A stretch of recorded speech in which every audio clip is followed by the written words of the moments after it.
Goerge, a staunch critic of Tinubu who recently made up with the president, told Punch in an interview that he had ended his rift with the president, not for appointment, but for peace to reign and in deference to those who intervened in the matter at the behest of Tinubu.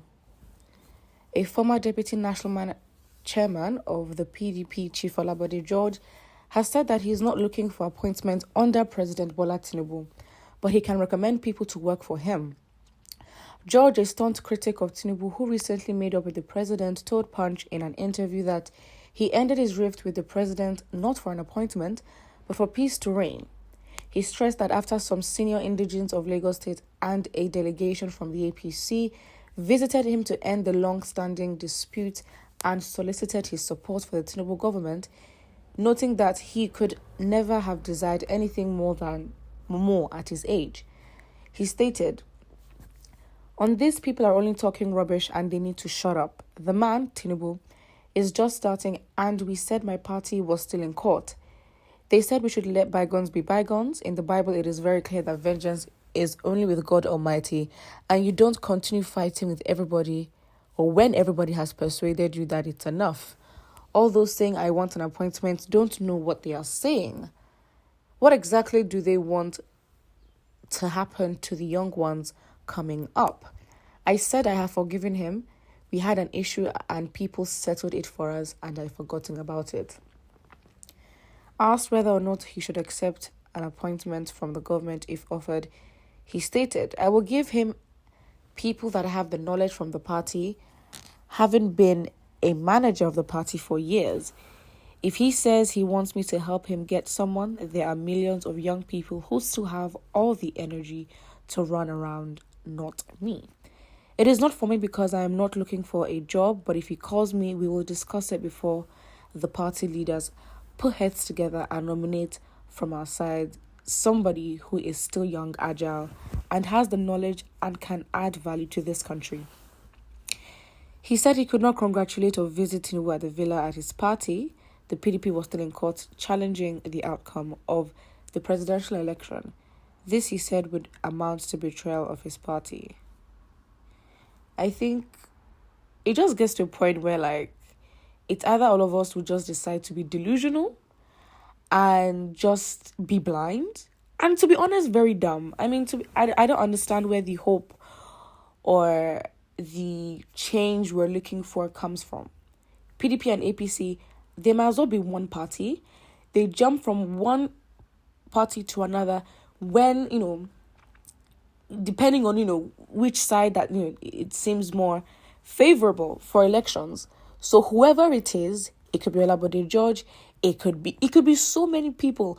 And these patterns and behaviors have been repeated for so many years right in front of our faces.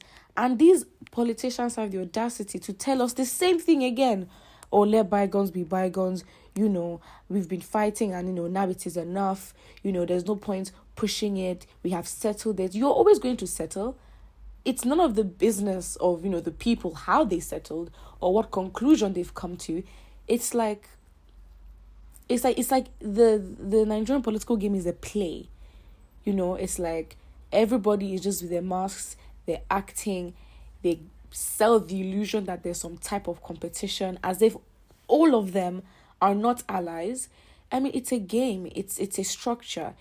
They're the top dogs, they're people with the power, and they're people who can shout, or pretend to shout, or pretend to, create animosity. And at the end of the day, they would bend over. They would actually compromise. So I think it's actually very insulting. And to be honest, it's very, foolish of Nigerians to keep entertaining things like this, because it's the same thing. Nothing has changed. And they will keep deceiving you, giving you stories here and there, and use references from the Bible, use religious texts and references, which Nigerians fall for.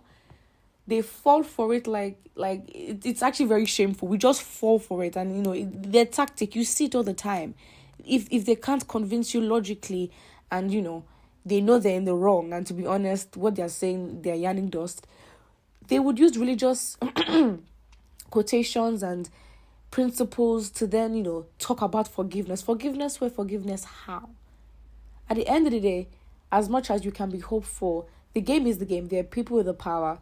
The system in itself is so corrupt that, in my opinion, we have to start from scratch. You can't decide to play in an already dirty game. You will get dirty yourself, right? Even the whole thing of the PDP and the APC and the Labour Party being in court to challenge the outcome of this. I mean, the guy has been inaugurated. Like, it's funny. What else are you fighting for, right? It's like they literally tell you the corrupt leaders will literally tell you, go to court. They will tell you, okay, you're upset. Well, let's go to court. They tell you confidently because they own the courts. They have the different powers in a chokehold, right? So it's like the illusion of power and the illusion of choice is literally the biggest scam that we're all still falling for. And to be honest, not that a candidate might not be good or a candidate doesn't have prospects. The whole system is bad. It's too bad for even a team of organized people to step in because they're going to face such high resistance. Again, the top dogs have been there. These are people who have inherited from colonial masters. These are people who are from a line of, they are descendants of our own people who sold ourselves into slavery. And they just happen to be in power now. So why do you think that somebody will come in, okay, organized, have this, have that, and then change hundreds of years of a particular system? I mean, come on, we have to be a bit more strategic and more organized than that.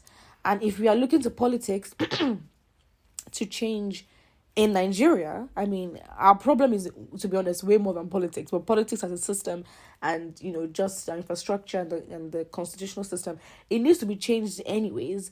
But if we're looking to that as the sole sort of change where it's meant to come from, then we are in trouble. Not that it's impossible. It's just those that are already in the positions of power are just for their own interest. They do not care. So again, I think it's very tiring. It is foolish of Nigerians to keep engaging. It is foolish of Nigerians to keep eating the same rhetoric, the same narrative. It is foolish of Nigerians to see the same behaviors repeating and still believe or even entertain these individuals, right? And the media obviously has a role to play, but really, it's not even about talking about these individuals. It becomes like keeping up with the Kardashians, keeping up with Nigerian politicians. Like, it's literally a reality show at this moment. And so if we waste our breath by talking about these individuals who frankly have nothing to offer, who have had nothing to offer, who still have nothing to offer, who lack integrity, I mean, it's a whole big game and scam, especially to the citizens. That's what politics is. So anyways, put what you think about it in the comment section below and don't forget to like and subscribe.